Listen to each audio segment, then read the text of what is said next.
आइए बच्चों, स्थिर वैद्युत विभव एवं धारिता के अंतर्गत जो एनसीईआरटी के हिसाब से चैप्टर 2 है, सेट 1 में हम लोग जो कुछ विभिन्न तरह के प्रश्नों को देखते हैं जो बोर्ड के एग्जाम में काफ़ी महत्वपूर्ण होंगे। तो देखिए, पहला प्रश्न आपके सामने है, विद्युत क्षेत्र रेखाओं और समविभवी तल के बीच का कोण क्या होता है। तो देखिए, मान लेते हैं ये समविभवी तल जो है सबसे पहले चार्ज के अरेंजमेंट पर निर्भर करता है, चार्ज के व्यवस्था पर निर्भर करता है। मान लीजिए चार्ज जो है ये गोलीय है, तो समविभवी तल का जो आकार हो जाएगा वह इस तरह से हो जाएगा। और जो क्षेत्र रेखाएं होंगी, चूंकि धनात्मक है तो बाहर की तरफ हो जाएगी, तो क्षेत्र रेखाओं को हम लोग इस तरह से दिखा सकते हैं। ये क्षेत्र रेखाएं इस तरह से हो जाएगा। और ये जो क्षेत्र रेखा है ये समविभवी तल पर अभिलंबवत होता है। ये क्षेत्र रेखा ये हो गया समविभवी तल, इसे बोलेंगे हम लोग समविभवी तल हो जाएगा। और इस समविभवी तल पर ये क्षेत्र रेखा जो है अभिलंबवत, ये रेखा अभिलंबवत, यहाँ भी अभिलंबवत, बहुत सारे रेखाएं निकलेंगी और सब समविभवी तल पर अभिलंबवत। अभिलंबवत का मतलब जो है तल और रेखा के साथ कितना डिग्री का एंगल बनेगा, 90 डिग्री। इसलिए राइट आंसर हो जाएगा सी। आइए बच्चों, देखिए दूसरा प्रश्न दिया हुआ है, यदि किसी आवेश को किसी समविभवी तल पर एक बिंदु से दूसरे बिंदु तक लाया जाता है तो किया गया कार्य होगा अनंत, ऋणात्मक, धनात्मक या शून्य। मान लीजिए यह चार्ज है, ये आवेश है और यह हो जाएगा समविभवी तल, ये पूरा गोल होगा। तो समविभवी तल के प्रत्येक बिंदु पर जो है विभव का मान एक समान होता है। मान लीजिए ये बिंदु हम लोग ले लेते हैं ए, और एक दूसरा बिंदु हम लोग ले लेते हैं और ये ले लेते हैं बी। तो इस ए बिंदु पर जो है विभव हो जाएगा भी ए, और इस बी बिंदु पर विभव हो जाएगा भी बी। और ये जो भी ए और भी बी हो जाएगा, ये दोनों आपस में क्या हो जाएंगे, बराबर हो जाएंगे, क्योंकि इस समविभवी तल के प्रत्येक बिंदु पर विभव का मान एक समान होता है। और बच्चों, हम लोग जो है पोटेंशियल के लिए, विभव के लिए आप फॉर्मूला पढ़े हैं, वर्क बाई चार्ज। अब मान लीजिए कि इस पर कोई चार्ज रखा गया है, इस बिंदु पर जो है हम लोग क्यू चार्ज है, और क्यू चार्ज को कहाँ से कहाँ ला रहे हैं, ए से हम लोग बी तक लाए हैं। तो ए से बी तक लाने में कितना कार्य होगा, यह कार्य की ही गणना करनी है। तो वर्क निकालना है तो हम लोग लिख पाएंगे W बराबर, यहाँ लिखेंगे Q और ये हो जाएगा V। और वर्क कहाँ से कहाँ तक करना है, तो A से B तक। तो हम लोग यहाँ पर लिख सकते हैं वर्क के लिए, यहाँ पर लिखेंगे W AB बराबर हो जाएगा, ये हो जाएगा Q, दोनों बिंदुओं के बीच A और B के बीच का विभव अंतर। तो आप लिख सकते हैं VAB, और इसको हम लोग इस तरह से भी लिख सकते हैं WAB बराबर Q, और VAB का मतलब दोनों बिंदु के बीच का विभव अंतर, यानी कि VA माइनस VB। इस तरह से WAB बराबर Q इंटू क्या हो जाएगा, 0 हो जाएगा। इस तरह से A से B तक लाने में किया गया कार्य का मान क्या हो जाएगा, 0 होगा, शून्य हो जाएगा। अतः राइट आंसर हो जाएगा डी। बच्चों देखिए, अगला प्रश्न दिया हुआ है, ए और बी के बीच तुल्य प्रतिरोध निकालना है, और ये डायग्राम दिया गया है यहाँ पर। तो देखिए बच्चों, हम लोग क्या करेंगे, मान लीजिए ये कैपेसिटर C1 हो गया, इसको मान लीजिए C1, इसको मान लेते हैं C2, और इसको मान लेते हैं हम लोग C3। और ये यहाँ पर जो है हम लोग वायर अलग से अटैच किए हैं। जब इस तरह का प्रॉब्लम हो तो आप जो है कि ट्रिक अपनाइए, इसको मान लेंगे 1 और इसको मान लेंगे हम लोग 2। ये 1 नंबर वायर जहाँ से स्टार्ट हो रहा है यहाँ पर आप दे दीजिए 1, और जहाँ पर एंड हो रहा है, अंत हो रहा है, वहाँ पर भी दे दीजिए 1। उसी तरह से 2 नंबर वायर जहाँ से स्टार्ट हो रहा है वहाँ पर 2, और जहाँ पर अंत हो रहा है वहाँ पर आप 2 दे दीजिए। अब आप क्या कीजिए, इधर 1 दे दीजिए और आप इधर जो है 2 दे दीजिए। आप इस डायग्राम को देखिए। अब देखिए कि 1 और 2 पॉइंट के बीच कितना कैपेसिटर है, अभी 1 है, 2 भी हो सकता है, 3 भी हो सकता है, 4 भी हो सकता है। तो जितना कैपेसिटर है 1 और 2 के बीच, तो आप यहाँ से 1 से स्टार्ट कीजिए और 2 तक लाइए।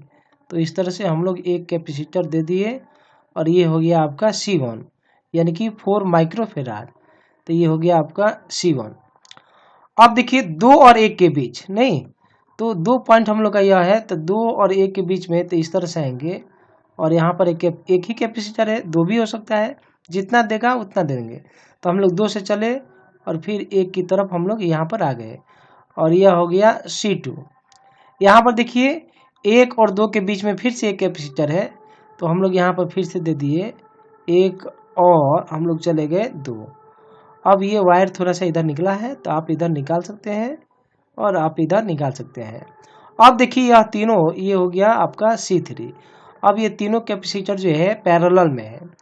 तो इस तरह के क्वेश्चन में हम लोग जो है ट्रांसफॉर्मेशन करते हैं, डायग्राम को चेंज करते हैं, सिंप्लीफाई कर देते हैं डायग्राम को, तो हम लोग का इजी हो जाता है यहाँ पर। तो इस तरह से C1, C2 और C3 तीनों पैरेलल में है, और जब पैरेलल में रहता है ऐसे कंडीशन में हम लोग जो है यहाँ पर लिख पाएंगे Cp बराबर फॉर्मूला होता है C1 प्लस C2 और प्लस C3। तो Cp बराबर ऐड कर देंगे, C1 4, C2 भी 4, C3 भी 4, तो ये जगह 4 माइक्रोफेराड, 4 माइक्रोफेराड, 4 माइक्रोफेराड, और यहाँ पर यूनिट लिख दीजिए, और इस तरह से हो जाएगा 12 माइक्रोफेराड। तो ये राइट आंसर हो जाएगा ए। बच्चों देखिए ये अगला प्रश्न दिया हुआ है, क्वेश्चन नंबर 4 है, 2 संधारित्र को श्रेणी क्रम में जोड़ा जाता है, तो तुल्य धारिता दिया गया 3 माइक्रोफेराड है। जैसे मान लीजिए कि हम लोग ये 2 यहाँ पर संधारित्र ले लिए हैं, ये आप 2 संधारित्र ले लिए हैं, ये ले लीजिए C1 और C2, तो इसका तुल्य धारिता कितना होता है 3 माइक्रोफेराड। तो हम लोग तुल्य धारिता जब CS के लिए निकालते हैं तो फॉर्मूला होता है C1 into C2 by C1 plus C2, या इसको हम लोग इस तरह से भी लिखते हैं 1/C1 और ये हो जाता है 1/C2। तो 1/CS इक्वल टू ये भी फॉर्मूला, इसी फॉर्मूला को हम लोग जो है ये इस तरह से भी हम लोग लिख सकते हैं। तो यहाँ से हम लोग को देखिए आप लिख सकते हैं CS बराबर C1 C2 का तो मान दिया हुआ है नहीं, CS का मान दिया हुआ है, तो ये C1 C2 by C1 plus C2, तो CS का मान कितना 3 माइक्रोफेराड, तो यहाँ ले लिए हम लोग 3 माइक्रोफेराड, ये हो जाता है C1 और C2 by C1 plus C2। ये पहला आप मान लीजिए इक्वेशन फर्स्ट। अब आइए दूसरे में देखिए, अब समानांतर क्रम में रखते हैं, तो तुल्य प्रतिरोध 16 माइक्रोफेराड है। तो समानांतर में का मतलब हो गया ये हम लोग इस तरह से अरेंज किए हुए हैं, ये इस तरह से, तो ये हो जाएगा C1 और ये हो गया C2, नहीं तो अब Cp बराबर लिखेंगे C1 प्लस C2, नहीं तो C1 प्लस C2 का तो मान दिया हुआ नहीं, ये पैरेलल वाला का मान दिया कितना 16, तो Cp की जगह रख देंगे 16, ये हो जाएगा C1 प्लस ये हो जाएगा C2। तो आप ये हो गया आपका समीकरण 2। तो हम लोग जो है समीकरण 1 में ये C1 प्लस C2 का मान लिखेंगे, आप लिख सकते हैं समीकरण 1 से, नहीं तो समीकरण 1 से 3 माइक्रोफेराड बराबर C1 C2 by C1 plus C2 का मान 16 है, तो आप लिख सकते हैं यहाँ पर 16, इस तरह से C1 और C2 तो दोनों गुना हो जाएगा, तो C1 प्लस C2 कितना हो जाएगा, ये आपका हो जाएगा 48। तो आपका ये इक्वेशन बच्चों यहाँ आया है ये, तो C1 माइनस C2 हम लोग अलग से यहाँ पर इक्वेशन में निकाल सकते हैं, तो यहाँ लिख सकते हैं C1 माइनस C2 का होल स्क्वायर, तो यहाँ लिख सकते हैं C1 प्लस C2 का whole square minus 4 C1 plus C2, यानी कि A माइनस बी का whole square, A plus B का होल स्क्वायर माइनस 2AB, ये अलजेब्रा के सूत्र पर हम लोग ऐसा लिख सकते हैं। तो C1 प्लस C2 कितना है 16 है, तो ये हो जाएगा 16 का ये हो गया square minus 4 into C1 C2, तो ये हो जाएगा कितना 48, तो यहाँ दे दिए हम लोग 48, तो 16 का स्क्वायर कीजिएगा तो ये बच्चों आएगा आपका 256, माइनस इसको गुना कर दीजिए, तो 8 चौक के ये हो जाएगा 32, नहीं 4 चौक के 16, 16 3 ये हो जाएगा 19। इस तरह से C1 माइनस C2 का होल स्क्वायर बराबर ये माइनस करेंगे तो 6 में से 2 जाएगा, तो ये आपका हो जाएगा 4, और ये देखिए आपका ये हो गया 5, ये हो गया 5 में से 9 माइनस करेंगे तो ये हो जाएगा 6, ये 1 में से 1 तो 0 हो गया 64 आया है ये, यानी कि C1 माइनस C2 यानी कि अंडर रूट 64, यानी कि C1 माइनस C2 कितना आ जाएगा, ये आ जाएगा 8। तो दो इक्वेशन मिल गया, C1 प्लस C2 आ गया और C1 माइनस C2 आ गया। तो फाइनली हम लोग जो है यहाँ पर इस तरह से लिख सकते हैं, C1 प्लस C2 बराबर हो जाएगा 16, यहाँ पर हम लोग लिखे हुए हैं। और C1 माइनस C2 यह है, यहाँ लिखते हैं C1 माइनस C2, तो ये हो जाएगा आपका 8। यह कैंसिल हो गया, 2C1 बराबर 16 प्लस 8, ये हो जाएगा 24, यानी कि C1 बराबर हो गया 12 माइक्रोफेराड।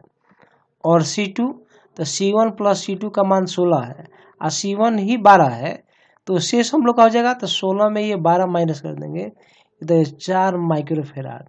तो C1 का मान इतना और C2 का मान इतना, तो आप पाइएगा राइट आंसर हो जाएगा ए।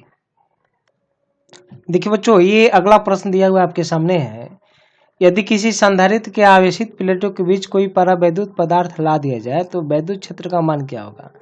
मान लीजिए यह प्लेट है और एक हम लोग दूसरा प्लेट लेते हैं और इस पर पॉजिटिव चार्ज है और इस पर हम लोग जो है नेगेटिव चार्ज ले लिए। ये प्लेट मान लीजिए ए और ये प्लेट मान लीजिए बी।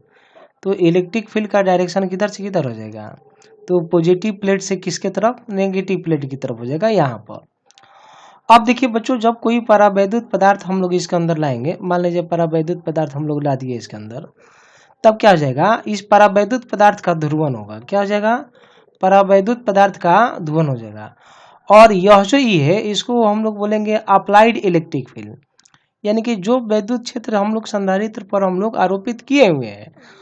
और जब परावैद्युत पदार्थ रखेंगे तब जो है परावैद्युत पदार्थ का ध्रुवण होगा और इलेक्ट्रिक फील्ड जो है इंड्यूस हो जाएगा, यानी कि वैद्युत क्षेत्र जो है प्रेरित हो जाएगा।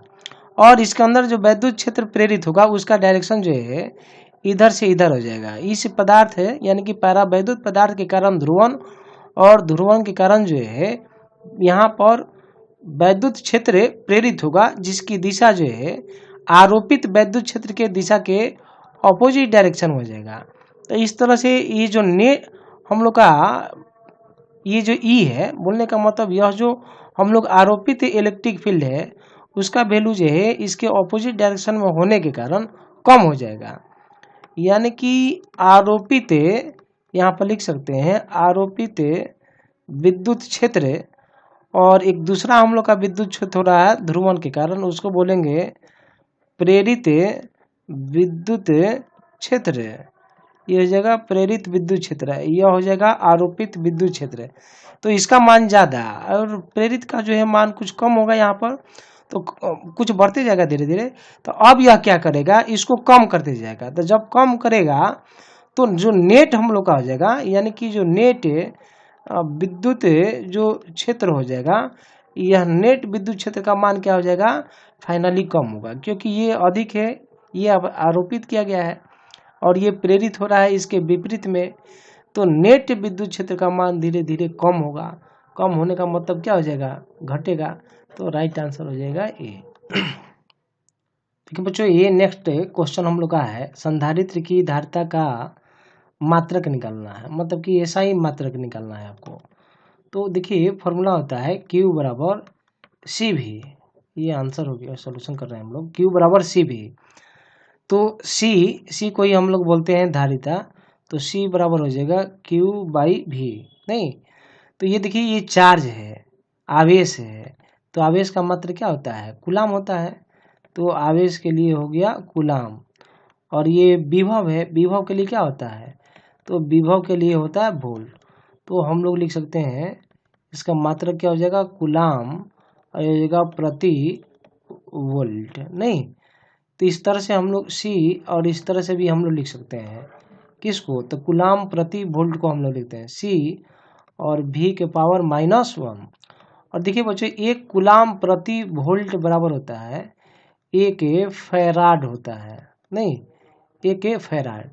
इस तरह से हम लोग संधारित्र की धारिता का मात्रक देखेंगे तो यह भी हो जाएगा और यह भी हो जाएगा। तो ये ऑप्शन दिया हुआ है ए और सी दोनों, यहाँ पर ऑप्शन हम लोग मिस्टेक हो गया है, यहाँ पर ऑप्शन होना चाहिए बी और सी दोनों। नहीं, तो इस तरह से आंसर हो जाएगा डी, क्योंकि मात्रक कूलाम प्रति वोल्ट भी होगा और फैराड भी होगा। तो आंसर हो जाएगा बी और सी दोनों हो जाएगा। प्यारे बच्चों देखिए अगला क्वेश्चन दिया हुआ है, चित्र के अनुसार किस बिंदु पर विभव महत्तम होगा। और ये डायग्राम के अनुसार हम लोग को काम करना है, तो हम लोग किस बिंदु पर विभव महत्तम होगा ये प्राप्त करना है। तो देखिए जैसे मान लेते हैं कि यह कोई चार्ज है, तो चार्ज होगा, तो जैसे जैसे इस चार्ज से दूर हम लोग जाते जाएंगे वैसे वैसे विभव का मान क्या होगा, कम होते जाएगा। विभव यानी कि क्या हो जाएगा, ये डिक्रीज होते जाएगा जैसे जैसे हम लोग चार्ज से दूर जाएंगे। और बच्चों ये पॉजिटिव चार्ज है तो इलेक्ट्रिक फील्ड लाइंस का जो डायरेक्शन हो जाएगा या इलेक्ट्रिक फील्ड का जो डायरेक्शन होगा आप बोल सकते हैं बाहर की तरफ होगा, दूर की तरफ होगा। तो ये इलेक्ट्रिक फील्ड लाइंस जो है ये बाहर की तरफ है और चार्ज से जैसे जैसे दूर जा रहे हैं विभव का मान डिक्रीज हो रहा है, घट रहा है। तो इस तरह से ये स्टार्टिंग पॉइंट हो गया ना, और ये हम लोग आगे की तरफ जा रहे हैं। तो जैसे जैसे दूर जाया जाएगा वैसे वैसे विभव का मान कम होते जाएगा। तो इस तरह से बिंदु बी पर जो है विभव का मान सबसे ज्यादा हो जाएगा। क्या जगह बी पर सबसे ज्यादा होगा। उसके बाद से ये देखिए इससे थोड़ा सा आगे ये है, यानी कि हम लोग लिख सकते हैं अब विभव हो जाएगा सी पर और सबसे कम हो जाएगा ए पर, तो ये हो जाएगा ए पर। इस तरह से बिंदु बी पर विभव का मान ज्यादा होगा क्योंकि आवेश से ये नजदीक की तरफ है, अतः आंसर हो जाएगा बी। नेक्स्ट है अगला क्वेश्चन दिया हुआ है, एक इलेक्ट्रॉन को दूसरे इलेक्ट्रॉन के नजदीक लाया जाए तब निकाय की विद्युत स्थितिज ऊर्जा होगी, मतलब घटेगी, बढ़ेगी, शून्य हो जाएगी या एक समान होगी। मान लीजिए बच्चों कि ये पहला चार्ज हो गया और मान लीजिए यह दूसरा चार्ज है और बीच का डिस्टेंस आर है। तो पहला और दूसरे चार्ज एक निकाय हो जाएगा और दो आवेशों के निकाय की जो स्थितिज ऊर्जा होगी जिसको हम लोग U12 लिख सकते हैं, ये फॉर्मूला आ जाएगा 1/4πε0 Q1 Q2 और बाई ये हो जाएगा R। तो अगर एक इलेक्ट्रॉन को दूसरे इलेक्ट्रॉन के नजदीक लाएंगे तो ये दोनों इलेक्ट्रॉन, जब एक इलेक्ट्रॉन यहाँ है और दूसरा इलेक्ट्रॉन यहाँ है, तो जब नजदीक लाएंगे तो रिपल्सन के विरुद्ध यानी कि प्रतिकर्षण बल के विरुद्ध जो है यहाँ पर कार्य करना पड़ेगा। तो जैसे जैसे हम लोग नजदीक लाएंगे तो डिस्टेंस घटेगा और ऊर्जा जो है दूरी के साथ व्युत्क्रमानुपाती है। तो हम लोग 1/r, जब r घटेगा तो ऊर्जा का मान क्या हो जाएगा, बढ़ेगा। इस तरह से जैसे जैसे एक इलेक्ट्रॉन को दूसरे इलेक्ट्रॉन के नजदीक लाया जाएगा तो दूरी घटेगी और दूरी इस विद्युत स्थितिज ऊर्जा के व्युत्क्रमानुपाती होती है, तो दूरी के घटने से ऊर्जा का मान बढ़ेगा। इस तरह से विद्युत स्थितिज ऊर्जा की मान जो है वह बढ़ेगी। तो राइट आंसर हो जाएगा बी। ये बच्चों अगला क्वेश्चन दिया गया है, 1 मीटर त्रिज्या वाले खोखले गोले का विभव 1000 वोल्ट है। मान लीजिए कि यह एक खोखला गोले ले लिए हैं जिस पर चार्ज है, तभी तो विभव होगा। तो हम लोग चार्ज ले लिए हैं और इसका विभव है 1000 वोल्ट और इसकी त्रिज्या दी गई है 1 मीटर। तो पूछा जा रहा है केंद्र से 25 सेंटीमीटर की दूरी पर। तो मान लीजिए 25 सेंटीमीटर ले लेंगे, ये 25 सेंटीमीटर हो गया आपका 25 सेंटीमीटर, तो ये गोला हो जाएगा। तो यहाँ पर या किसी भी बिंदु पर जो है विभव क्या होगा, तो उस विभव का मान निकालना है और ये 4 ऑप्शन आपके सामने दिया गया है। तो देखिए यहाँ पर कोई भी खोखला गोला हो और वह आवेशित हो, तो कोई खोखला गोला रहता है और वह आवेशित रहता है, तो इस खोखले गोले के अंदर किसी भी बिंदु पर जो है सतह से लेकर इसके अंदर कहीं पर भी जो है विभव एक समान रहता है। चाहे यहाँ लीजिए, चाहे यहाँ लीजिए, चाहे यहाँ लीजिए, सब जगह जो है विभव एक समान ही रहेगा। तो इस तरह से आवेशित खोखले गोले के सतह से लेकर अंदर की तरफ सभी जगह विभव एक समान होगा और खोखले गोले का विभव 1000 वोल्ट है। तो ये तो पॉइंट हम लोग का इस गोले के अंदर ही है, इसलिए यहाँ पर भी विभव 1000 ही होगा। तो राइट आंसर हो जाएगा ए, यानी कि 1000 वोल्ट। नेक्स्ट अगला क्वेश्चन दिया हुआ है, विद्युत धारिता का बीमा क्या होगा। तो देखिए आप फॉर्मूला हम लोग जानते हैं, Q बराबर फॉर्मूला आता है CV, तो C बराबर हो जाएगा Q/V। तो इसी को ही हम लोग बोलेंगे विद्युत धारिता। तो इसका बीमा निकालना है तो हम लोग यहाँ पर स्क्वायर ब्रैकेट ले लिए और इस जगह क्यू बाई भी, यहाँ पर भी हम लोग स्क्वायर ब्रैकेट ले लेंगे। तो अब देखिए चार्ज के लिए तो 80 होता है, ये जो चार्ज है तो इसका बीमा जो है 80, ये हो जाएगा 80। और विभव जो है इसका बीमा लिखेंगे तो ये होता है वर्क बाई चार्ज आपका।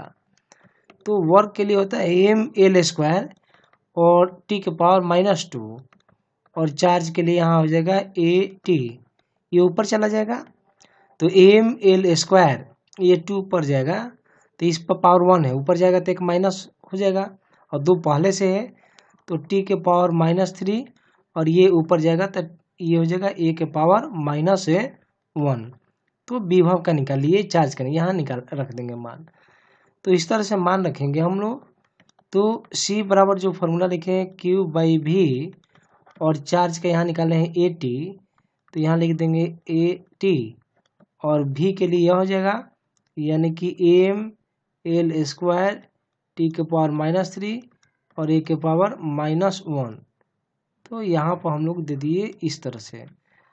अब हम लोग जो है ये सब नीचे वालों को ऊपर ले जाएंगे, m को ऊपर ले जाएंगे तो m के पावर -1, l को ऊपर ले जाएंगे तो लिख पाएंगे l के पावर -2, और t को ऊपर ले जाएंगे तो t के पावर 3, एक t पहले से है तो t के पावर ये हो जाएगा 4, और a को ऊपर ले जाएंगे तो प्लस हो जाएगा, ये पहले से है तो इस जगह a स्क्वायर।